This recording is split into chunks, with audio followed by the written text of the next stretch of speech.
Hi guys, in this video we will discuss the formula of probability, aka the mathematical calculation for the likelihood of an event to occur. So the formula of probability is number of favorable outcome or outcomes divided by total number of outcomes. Let's understand this formula conceptually now. In denominator we have total number of outcomes. So let's assume for an example I buy a stock. The total number of possible outcomes in that stock after I buy it is the stock can give a big win, it can give a small win or become sideways, give a small loss or a big loss. These are all the possible outcomes in a situation. So the total number of possible outcomes in this scenario is 5.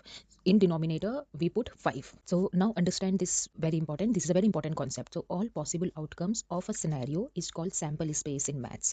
In our example, the sample space is all possible movement of a stock after we buy it. Also remember the sample space goes in denominator. Remember this sample space because all the scenarios whichever you are analyzing, there will be a number of possible outcomes. So in scenario analysis, sample space becomes important. The mathematical term which we used for all the possible outcomes which is possible in a scenario is called sample space. So you will come across this term a lot going forward. So now let's understand how to get numerator. So I want my stock to win big. This is my event and I will act only when my event, that is win big, will happen. So an event is a subset of sample space in probability. You need to remember these two terms, sample space and event goes in numerator, sample space goes in denominator. Like a general discussion, in real markets a lot of traders want to win small while investors they want to win big. So the event for traders become win small or win big, and win big, not or. While for investors the event is win big.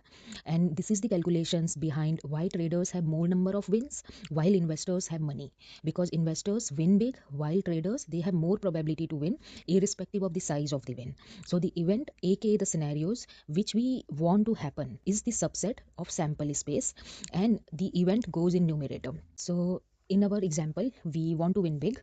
The event value becomes 1 and the 1 goes in the numerator. The chance of the event happening, that is what we are calculating now. In our example, the chance of our stock winning big will be calculated as 1 divided by 5. So it's basically favorable outcomes divided by total number of outcomes. So 1 divided by 5, it is 0.20 or 20%. Now we can say that the chance of big win happening in our example is 20%. So I hope you understand the basic formula of probability conceptually, and in next video I will discuss the most very important concept of probability, which is equally likely. That's where the real game starts. So thank you very much for watching this.